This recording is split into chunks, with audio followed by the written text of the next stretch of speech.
하나님의 말씀은 마가복음 10장 35절에서 45절입니다.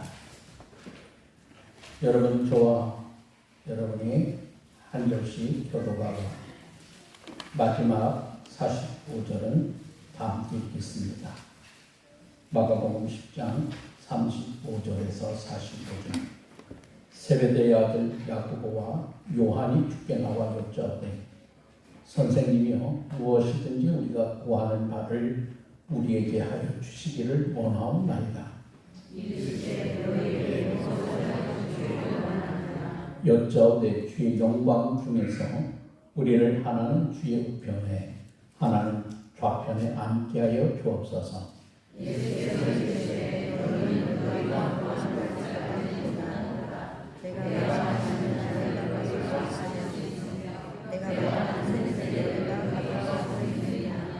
그들이 말하되 할 수 있나이다. 예수께서 이르시되 너희는 내가 마시는 잔을 마시며 내가 받는 세례를 받으려니와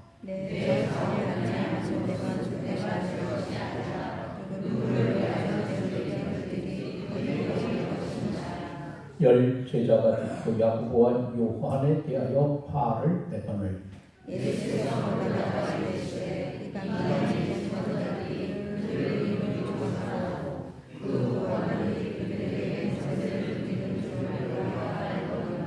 너희 중에는 그렇지 않을지니 너희 중에 누구든지 크고자 하는 자는 너희를 섬기는 자가 되고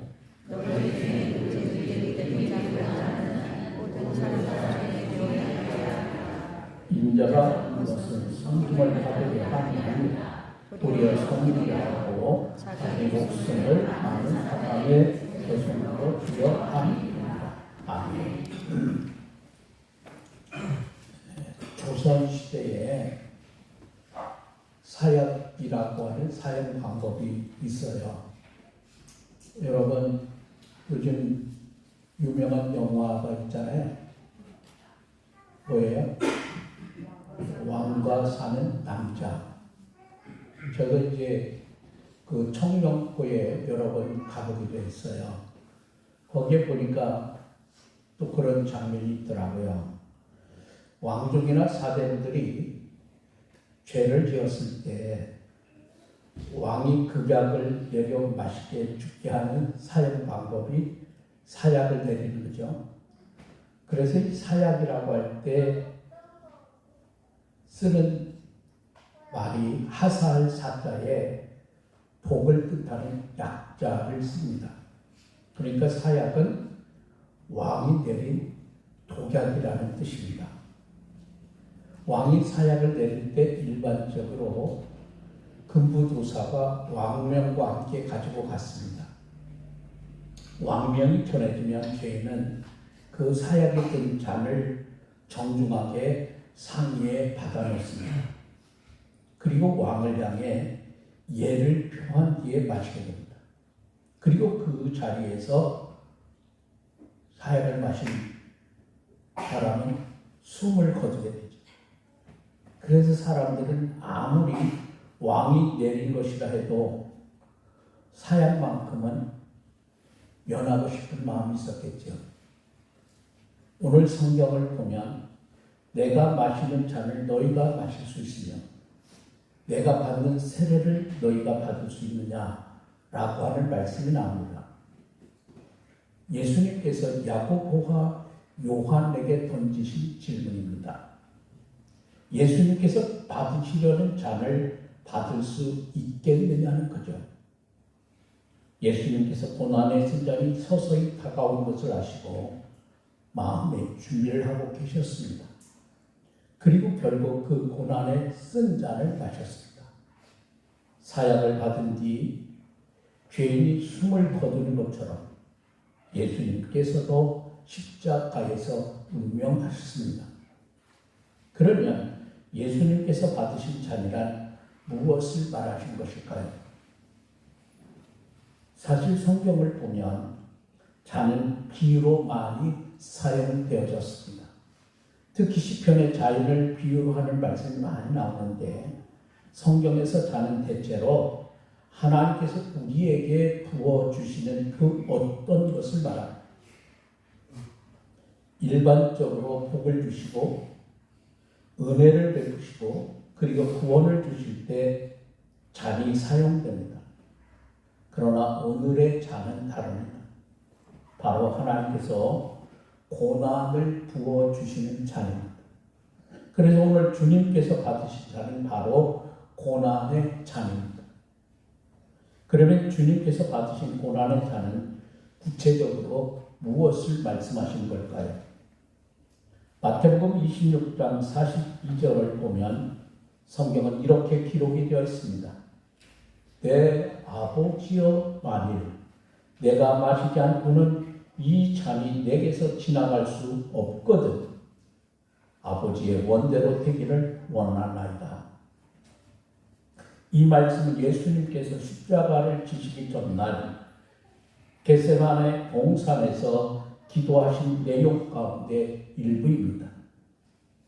여기서 예수님께서 마셔야만 하는 잔이란 바로 십자가의 고난을 말합니다. 예수님께서 이 고난의 잔을 받으시기 직전에 고민하고 슬퍼하셨습니다.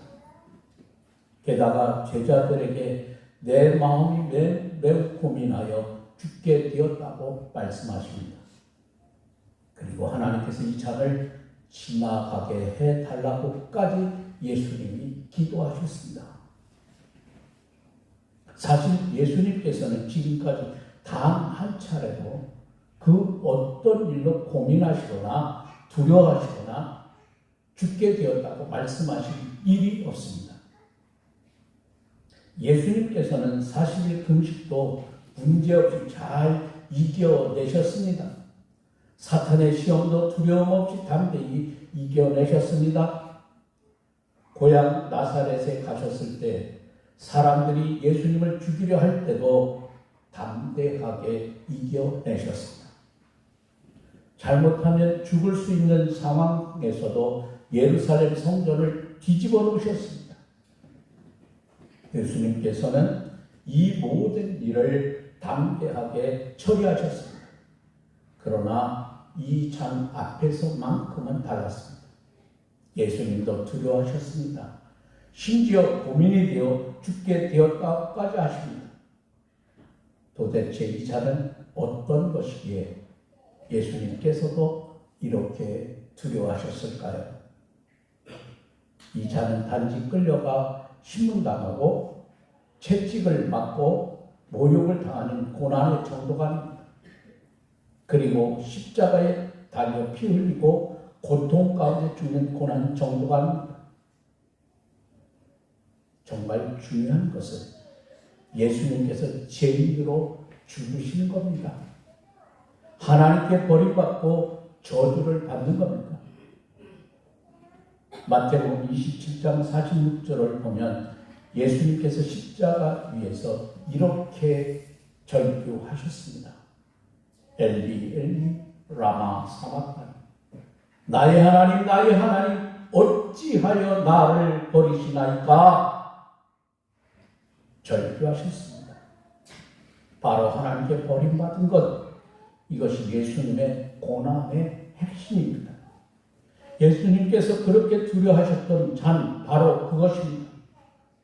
이제 우리가 예수님께서 마신 잔을 생각할 때에 그 잔이 얼마나 두려운 잔인지를 깊이 깨달아야 합니다. 그러기 위해서 우리의 죄가 얼마나 심각한 것인지 그리고 그 죄의 결과가 얼마나 두려운 것인지를 우리는 심각하게 깨달아야 합니다. 그러면 하나님은 왜 예수님께 이 잔을 받게 하셨을까요?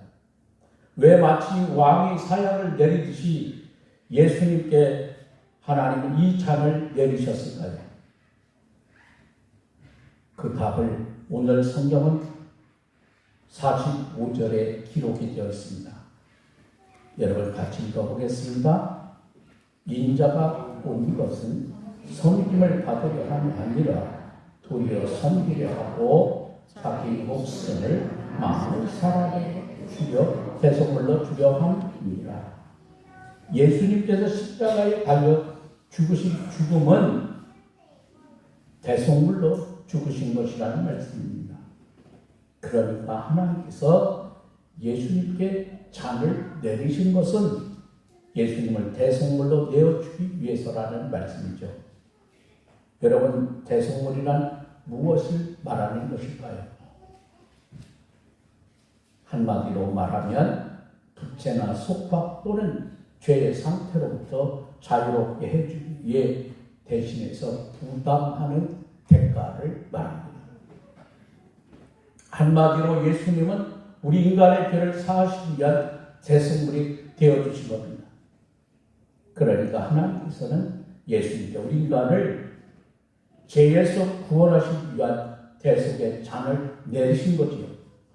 그리고 예수님께서는 겟세마네 동산에서 이 대속의 잔을 받으시고 저 십자가 위에서 그 잔을 마신 것이 됩니다. 오늘 성경 39절을 보면 예수님께서 이렇게 말씀하십니다.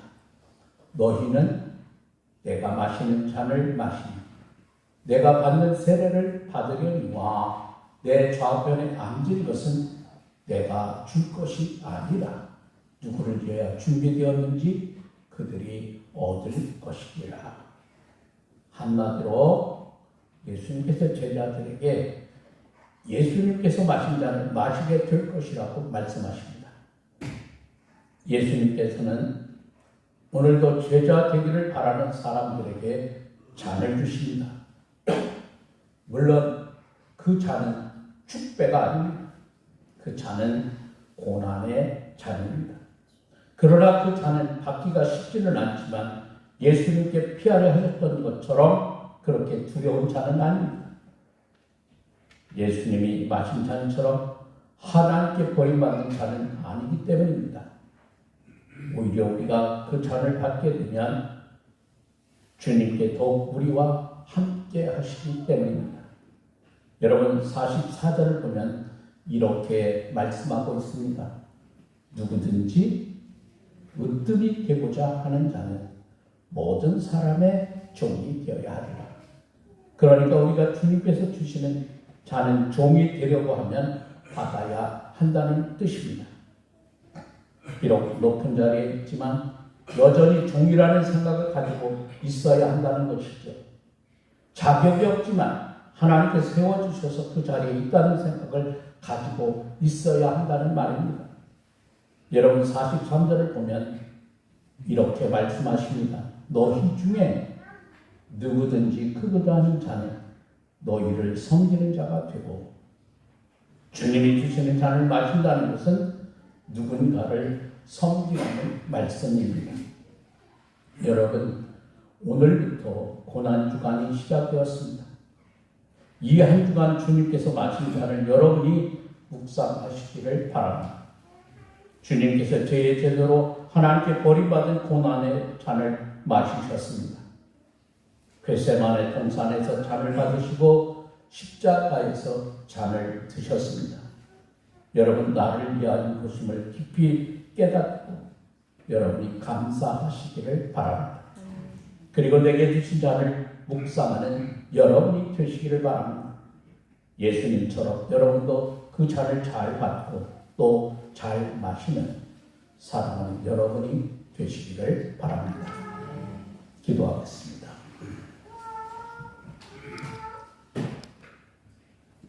아무도 받을 수 없는 주님의 사랑, 그 사랑으로 우리를 구원하여 주시고 한 번도 받기가 힘든 그 잔을 주님은 받으셨고 마시셨고 십자가의 죽음으로 구원의 감격과 부활 은총을 우리에게 주셨습니다. 주님의 마신 그 잔이기에 오늘 내가 구원의 기쁨을 누리고 살아갑니다. 주님은 분명히 우리에게 말씀하십니다. 너희가 으뜸이 되고자 하면 섬기는 자가 되고 주님이 오신 목적은 섬김을 받으려 함이 아니라 도리어 섬기러 왔다고 우리에게 말씀하십니다. 진정한 섬김이 있을 때, 서로 사랑할 때 하나님의 교회가 힘을 얻고 능력을 얻고 구원의 백성으로 구원의 방주의 사명을 감당하는 교회가 될 줄로 믿습니다. 오늘의 주신 말씀을 기억하여 이 한 주간 고난 주간을 믿음으로 잘 지키며 기도의 삶으로 하나님께 아뢰고 하나님께 가까이 가는 귀하고 아름다운 시간이 되게 하옵소서. 우리를 사랑하시는 예수님 귀하신 이름으로 기도합니다. 아멘.